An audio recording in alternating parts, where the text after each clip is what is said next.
আসসালামু আলাইকুম। শহরের কোলাহল থেকে দূরে প্রকৃতির একদম কাছাকাছি কিছু সময় কাটাতে আমরা চলে এলাম খাগড়াছড়ি মাটিরাঙ্গা বাজার অর্জুন ভ্যালি রিসোর্টে। ভ্যালিতে ঢোকার পর এক অদ্ভুত প্রশান্তি অনুভব করলাম। চারপাশটা একদম নিরবচ্ছিন্ন আর শান্ত। যারা পরিবার নিয়ে একদম নিরিবিলি সময় কাটাতে চান তাদের জন্য এটি হতে পারে সেরা একটি জায়গা। স্ক্রিনে এখন যে চারপাশটা দৃশ্যগুলো দেখছেন, এগুলো সবই অর্জুন ভ্যালির ভিতরের রাস্তা। পুরো জায়গাটি যেন গাছগাছালির এক স্বর্গরাজ্য। আম জাম সহ হরেক রকম ফলজ ও বনজ গাছে ঘেরা পুরো ভ্যালিটি। যারা কোলাহলমুক্ত পরিবেশের প্রকৃতি শুদ্ধতা নিতে চান তাদের এই জায়গাটি দারুণ লাগবে। সেইখানে পৌঁছে ফ্রেশ হতে আমাদের সামনে চলে এলো গরম গরম নাস্তা। আকাশের নিচে প্রকৃতির সাথে বসে এমন নাস্তা খাওয়ার অনুভূতি ছিল অন্যরকম। নাস্তা খাওয়ার পরেই আমরা আমাদের পরিবার সহ কিছু ছবি তুললাম রিসোর্টের চারপাশ মিলে। বেশি দূর যেতে হয়নি। চারপাশটা এতই সুন্দর, আমরা মনে হলো এখানেই থেকে কিছু ছবি তুলি। চারপাশে ছবি তোলার পর এসে হালকা একটু নাস্তা করে নিলাম। নাস্তা করার পর আমরা ফ্রেশ হওয়ার জন্য রেডি হলাম এবং চারপাশটা ঘুরে কিছু ভিডিও করলাম। যে আসলে রিসোর্টটা কেমন সুন্দর আপনাদেরকে বলে বোঝানো যাবে না। তাই কেউ যদি জানতে চান এই রিসোর্টটা কোথায়, আমাদেরকে নক দিতে পারেন, অথবা আমি লিঙ্কটা দিয়ে দিব নিচে। পরিবারের সাথে ভালো সময় কাটাতে পারবেন আপনারা এই জায়গাটাতে। পাহাড় হওয়ার কারণে আরও একটু সুন্দর জায়গা আছে।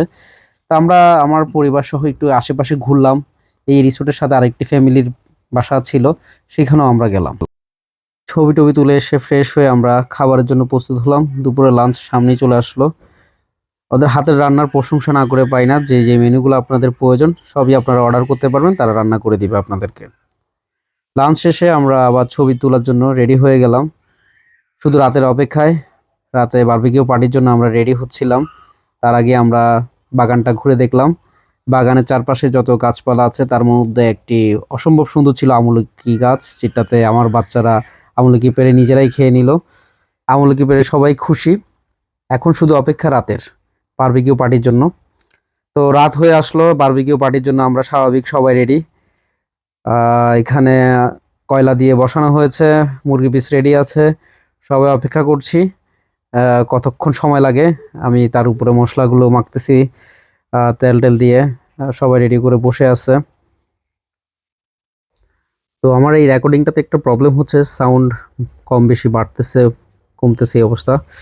তো আপনাদের ভিডিওতে দেখছেন বারবিকিউ পার্টির জন্য আমি সব কিছু ইয়া করছি। সবাই এখানে আমেজ নিয়ে আছে, একটা মজা পাচ্ছে এই শীতের আবহাওয়াতে এই পাহাড়ের উপরে। আমার বাচ্চাদের সাথে আমি একটু মজা করছিলাম গান টান দিয়ে। তারা নাচার জন্য খুবই উৎসাহিত। তাদেরকে নাচার জন্য আমি খুবই ফোর্স করতেছিলাম। তার মধ্যে আমার ছেলে অলরেডি শুরু করে দিছিল তার নাচ।